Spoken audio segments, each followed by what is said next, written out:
Well, Curtis, you came and visited my greenhouse in Saskatchewan, and I'm traveling through, so thanks for having me out to check out your awesome homestead. I can't believe how much you accomplished in what? 4 years. 4 years. Yeah. Yeah, you did a lot. Yeah.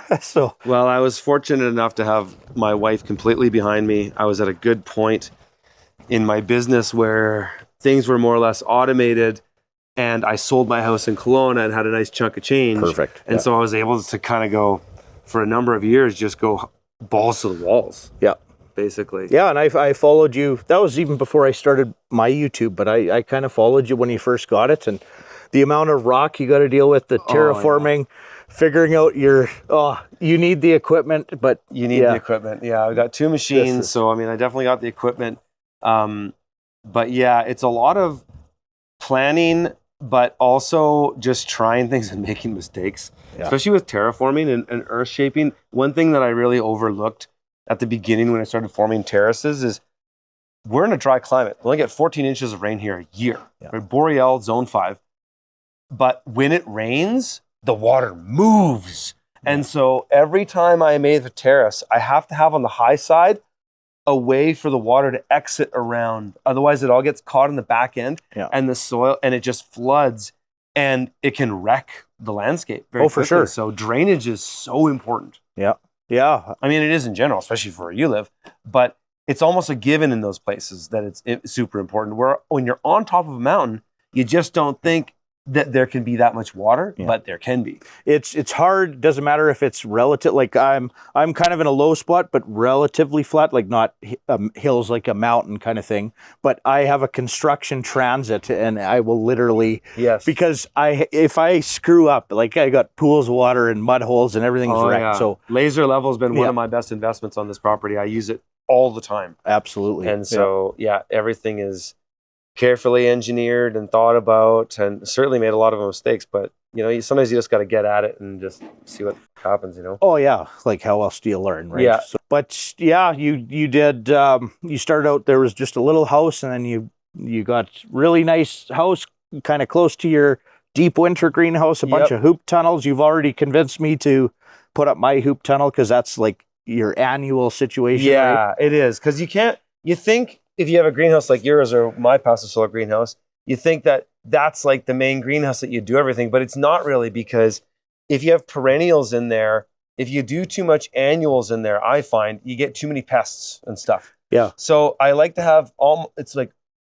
tropical and temperate perennials in there. Yeah. And then this is my kitchen garden. This greenhouse here is pretty much my kitchen garden. All my leafy greens, first root veggies. I overwinter root veggies in there. I still got carrots and beets from last year. I do my tomatoes in here. I do my tomatoes in that one as well. But I really like having at least a hoop house and a really, this kind of thing. Yeah. Yeah. That's, I did some consults for guys, and guys are like, this is the ticket. I want to build this huge greenhouse. And I convinced them to, okay, well, cut it in half. You can have kind of a winter one, and then do another one that kind of let freeze over. You can have different stuff. And then the hoop houses, like, it makes so much sense. So that's kind of it with my greenhouse too, the deep winter aspect. Like in the winter, the sun comes in the back of mine, but in the summer, I can't grow tomatoes, peppers. Yeah, like, right.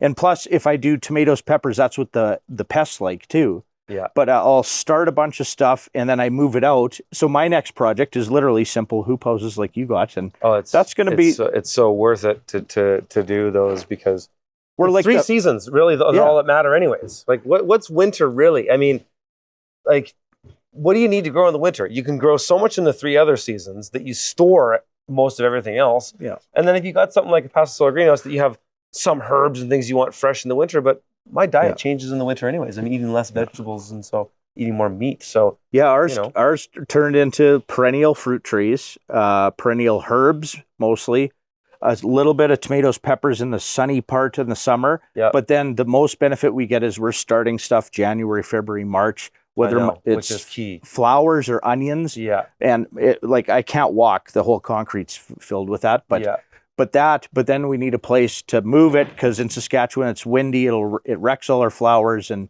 just the little bit extension that a hoop house gives you, I'm finding really beneficial. But Yeah. Yeah, I don't know. Do you want to take us for Do you a want to quick go? little thing? Why don't we do a walkthrough here and then we'll walk through that one? Sounds good. I'll grab the camera. Yeah. This one is 16 feet wide and 36 feet long. And you actually have a concrete footing, like it's a concrete stem wall essentially. There is a footing. Yeah. I poured the footing, 2-foot footing, and then the stem wall is offset kind of 2/3 on the footing so that it's kind of on the outside of the footing. There's very little load bearing, so you can do that. You know, in normal construction, the stem wall would be halfway in the footing, right? Because it's bearing a house, but I'm not bearing a house. So. But at least it's got weight. It's not blowing away anytime soon. Well, and that's the main thing is I want to be able to just have this solid. This can withstand any amount of wind that we get up here. And the neat thing about this greenhouse too is they're orientated based on my topography, really. Yeah. With certain considerations. I mean, I wouldn't orientate it, you know, in the most disadvantaged way. But this greenhouse is pretty much, this is straight east. And it actually works great because in the morning, it is so warm in here. It gets warmer. It'll be 25 degrees Celsius in here 2 hours before it is in the passive solar greenhouse. Yeah. The passive solar greenhouse will hold that heat longer. Yeah. But this warms up faster. And so it's really good for my annual, this is just basically my kitchen garden. I moved tomatoes around. Last year I had tomatoes on the outside bed. This year I got them on the inside of the bed, you know, interplanting with romaines and stuff like that. I'll be seeding some carrots in here soon. This is where the bulk of your like poundage of food, essentially. Poundage of food, this is it. I harvest probably a couple 100 pounds of tomatoes out of here every year, probably 50 pounds of carrots, probably 30 pounds of beets. You know, this celery has been good. This is still going from last year. I've probably pulled 30 pounds of celery off this. It's all cut and come again. Yeah. Spinach. I'm putting my peppers in here next.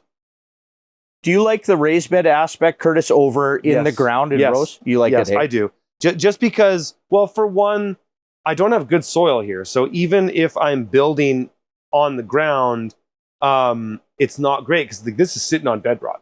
Right. We've got about a 3-foot deep climate battery underneath us here, but then that's bedrock underneath there. So I like the raised beds. It's more ergonomic. And then I can just concentrate exactly the soil that I want in here. And I love it. And I use local fir.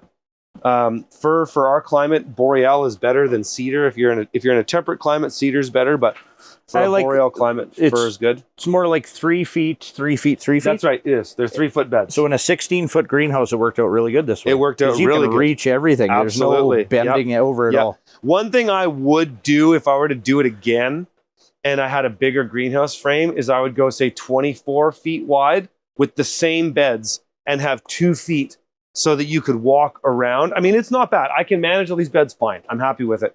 But I would have a more stable climate if the walls were off the beds, and then I could had another outside walkway. Oh, yeah. Especially for when clearing beds out in the summer. Like what I often do is I roll the sides up and I'm pulling stuff out there. Yeah. And on this one, it's lower, so it's easier. But awesome.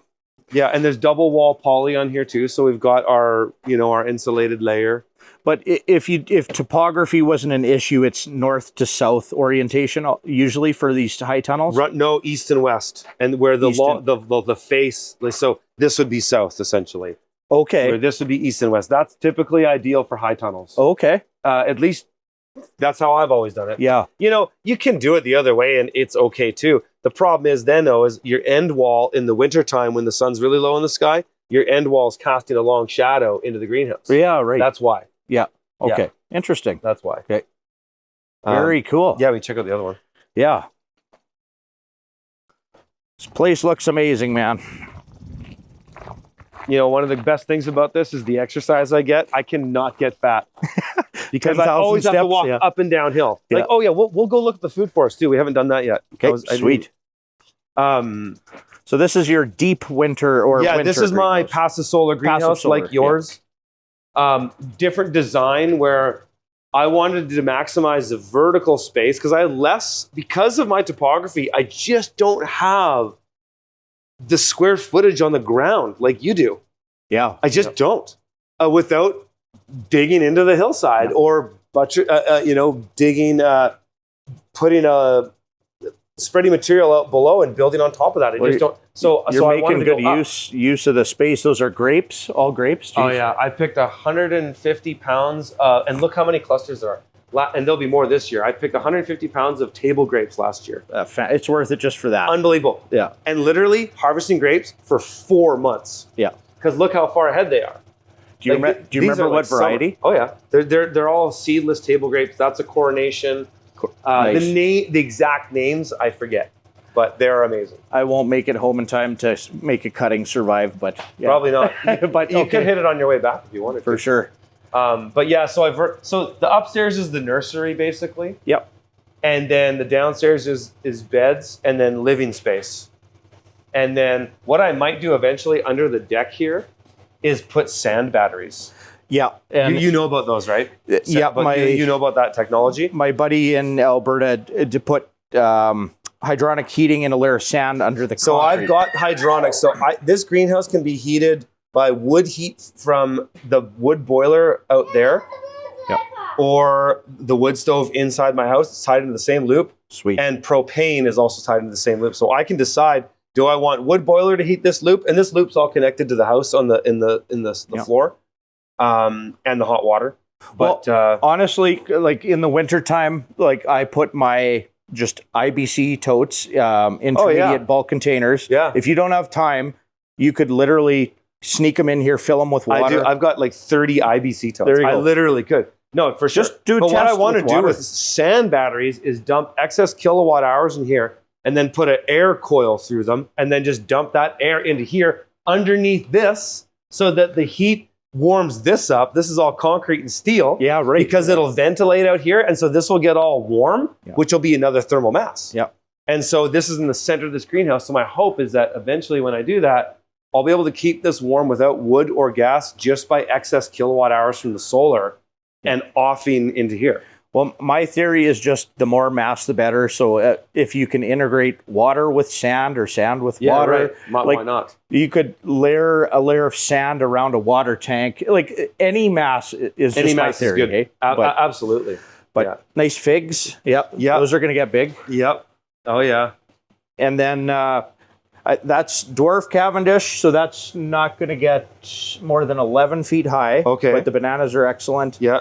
And full-size ice cream. Not sure the variety, but it's not the blue one. But that one's the blue one. How tall will this one get? These will get 20 feet, which will touch. Yeah, okay. So you know what? I'll put it here. Will. Yeah. I'll put it here. It'll love it there. Yeah. Yeah, and I'll grow it straight up. That'll be nice to look at out your office and stuff. Absolutely. Yeah. That'll be. Absolutely. It's worth it just for a bunch of bananas a year. You'll get 140 bananas a year off of each one. That's so sweet. That's so sweet.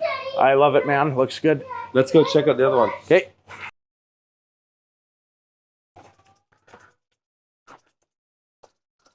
So yeah, I just, wherever I can terrace ground, I just put gardens. Beautiful. So, yeah. This plot is almost fully prepped. I'm going to be planting peas and beans in here, carrots, cabbages, potatoes. It's everything's coming direct from the well. So right now, everything's from the well. Yeah. Yeah. But I can pull from the ponds that they're all tied into everything here, and I can get water from anything I come off the roofs. Can all tie into the same loop too. Right. So I can pull water from my ponds, my well, and my cisterns from the buildings, and it's all tied into the same water loop. And I can send that anywhere in the primary 8 acres that this fence. So there's 40 acres on this property, and this area that we're in right now is fenced. You can barely see the fence, and I designed it that way. You see it when you came through my gate down there. Yeah. But I designed it so that it was right below these ridge points, so that when you're in the gardens, you don't even know you're in a fence. And that way I don't have any deer. Yeah. Because if I didn't, it's deer and bear nonstop. I saw herds on my way through the Rockies, man. Yeah. I saw all of it. Even, do you have any sheep here? The rams? Oh yeah, we got rams. Oh yeah. Not too common, but they are. That's more towards radium, you'd see those. Gotcha. But we do get them. So this is the syntropic food forest food forest on contour. On contour. So it's all It's not all straight contour. They're about 1 or 2 degrees, just because when it rains up here, it sheds like crazy. Because my soil is it's called brittle soil. There's no soil. It's just mineral and rocks. And so when it rains, everything moves. So this is a big French drain. I also got my irrigation lines in it as well. So basically when it pours, like I get these events in like August that just, it all just rains like crazy for 6 hours and the water just moves. And so this way it's not going to sit there and compromise the structure, because I'm on such loose ground, or leaky ground, I guess you could say. So this way it just moves into here and then shoots down. Eventually I could put another pond down where this ends. But yeah, we've got a food forest where there's a tree every foot. So there's like a primary tree, and then in it'd be 9 feet, another primary tree. This one got nuked last year. I got to replace it. And then every other foot I have a different beneficial species.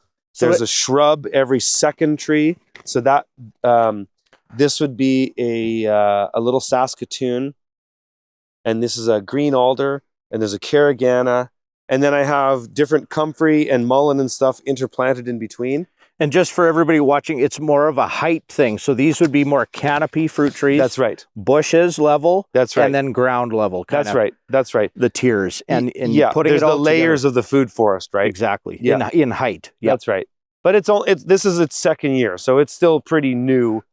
Mine's the same. Yeah. It'll take time, right? And I'm doing another one here. So on this ridge out this way, I just started doing this terrace, but that's my ground, right? Yep. Like that's what I have. And so I'm doing another one about 10 feet below it, going out that way too. But this one's not going to be syntropic food forest. This one, because the ground here is worse. I actually had soil here. Like this was a neat little soil deposit, this area. Collected it. Yeah. And it was already there. I just kind of reshaped it and moved it around a bit. This, I'm going to try and experiment where I have a bunch of excess soil from my pond. I'm going to move in here and build this bench, but it's just going to be elderberries, walnuts, and green alder, because I want to do the walnuts just to take over eventually. But the elderberries grow naturally here. Like I have them all over this property. Yeah. And so they do well anywhere. And then green alder are just they're just a biomass tree like these. And they just produce tons of biomass, and you can just keep cutting them down and throwing it on the ground and building your soil, right? Like, see, I'm just building a forest floor essentially. I wood chipped in my path, and then the wood chips break down to good soil. Then the weeds come. So I actually put a non-creeping orchard grass in my rows now. Oh yeah. And I did do this syntropic experiment in a few spots, but honestly, just like elderberries work for you. Yeah. Saskatoon berries, just for some reason. Yes. Hascaps, the birds eat them all. I guess the birds destroy hascaps. It's unbelievable. So I do like this, and I'm experimenting too, but I'll have like 2 massive rows of Saskatoons in a straight row that I can mow the grass in between. You got to do what works.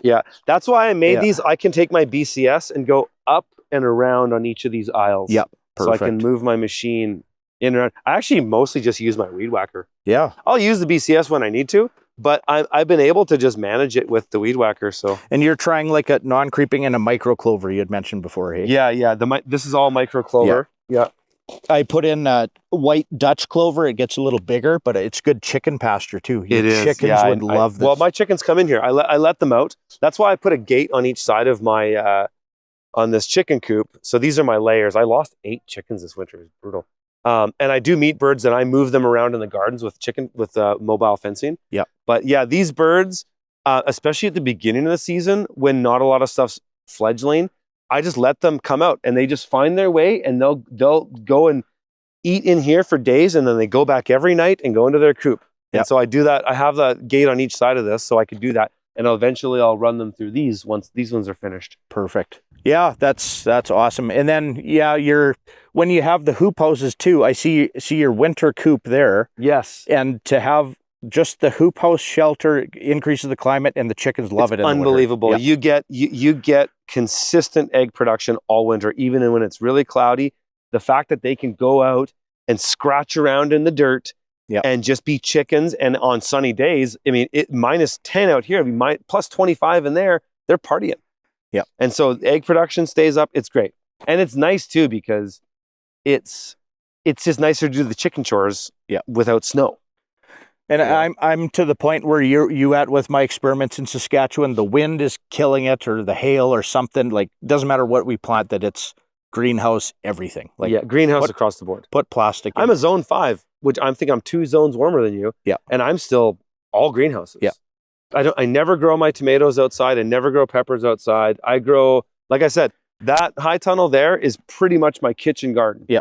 Just because it's just easier. So I just do in my blocks, I just do single rotation crops for outside, and then the greenhouse is just turn and burn. Yeah. So it's easy. So this is my concept. Like, my greenhouse turned into tropical perennial fruit. Yeah, same for me almost. Herbs, and then starting stuff for us in Saskatchewan in January, February, whatever. But then the hoop houses for growing flowers and kitchen garden, like you said. And then what's natural outside is the perennial system. Stuff. Yep. That's why I'm doing more of it. I'm going to eventually terrace that ridge over there. This was all a cut block. Like what we're in, you can see old stumps here. This main area that we're in, it was actually kind of serendipitous that they logged it, because it was the most level area on this entire property. So it's the most logical place to build stuff. Exactly. But they logged this 40, 50 years ago. And it was just, when I bought it, it was just this stuff everywhere. Yep. The only thing here was that cabin. Nothing else was here, literally. And so that's what my native ground looks like. Awesome, man. Yeah. You did a lot. Be proud. Yeah.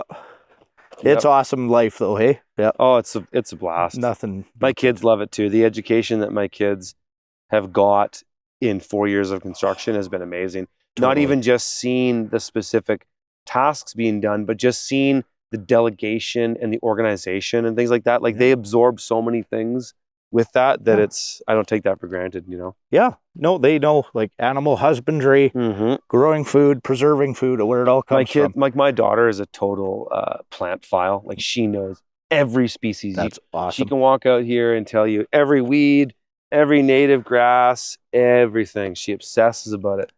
And she notices when things are in bloom. She's always the first one to notice when the buttercups are in bloom at the first part of spring, and then the violets after that, and the arnica.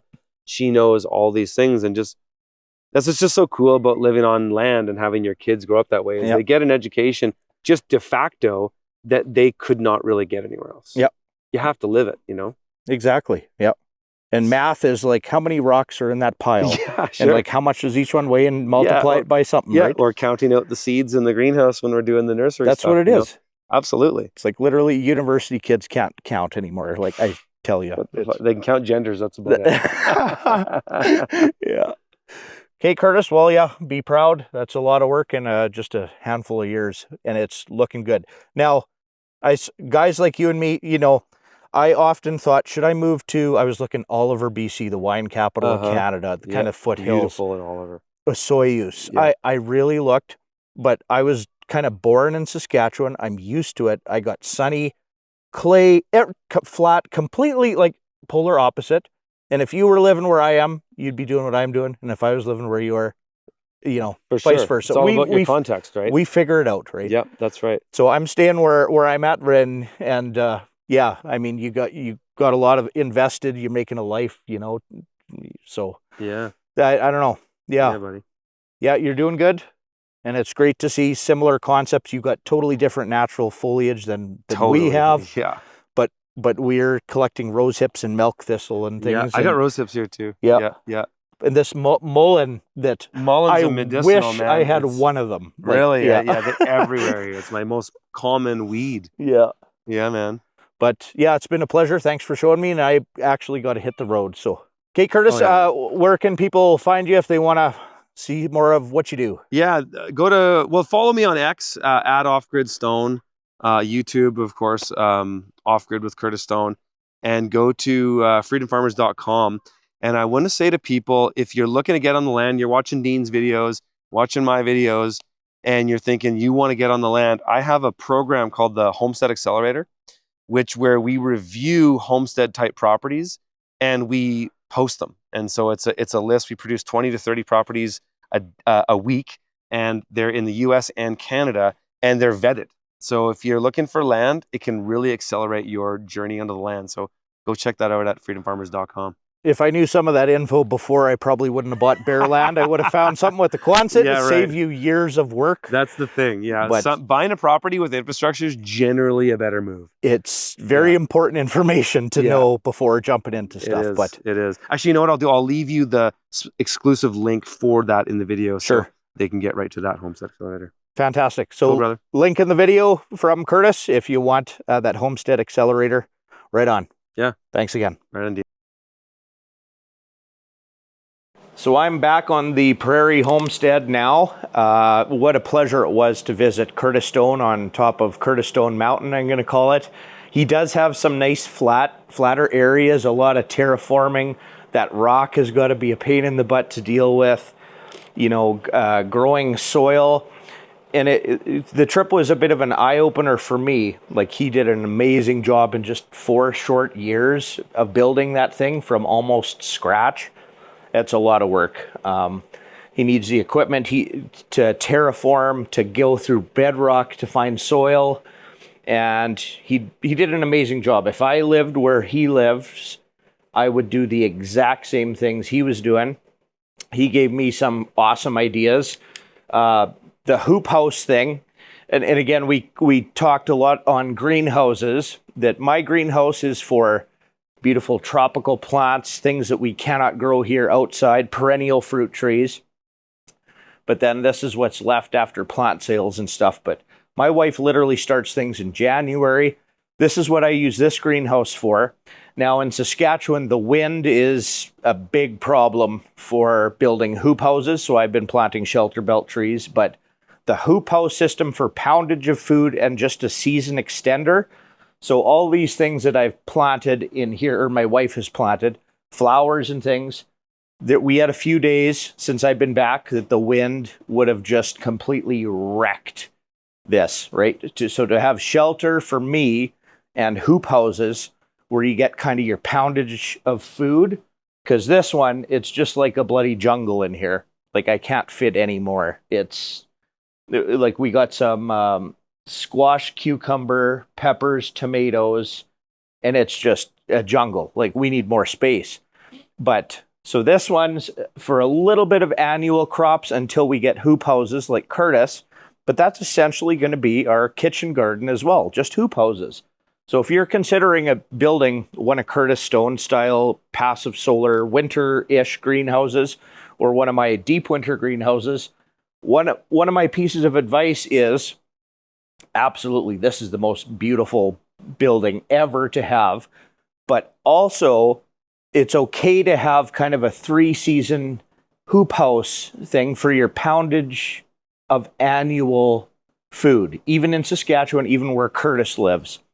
Another piece of advice that Curtis and I were talking about, there's a lot of logging, or he has access to a lot of sawdust and wood chips. And my advice to him was, think of it like a 5 to 10 year plan, but get that sawdust and wood chip mulch in bulk, put it down 2, even 3 feet or something, and let it sit. Let your chickens go in there, give them a little bit of nitrogen, and make it a 5 to 10 year project of building soil, because where he doesn't have the soil that I have. I do that too. I build soil with wood chips and ridiculous amounts of cattle manure and chicken manure and things. I gave him a dwarf Cavendish. This is a full size, so maybe 11 feet tops. The big one back there, mine are breaking at about 14 feet high. The leaf comes out and it breaks against the ceiling. So I think he's got a little bit higher ceiling than me. So I hope those do good. But I'm excited for him to have bananas.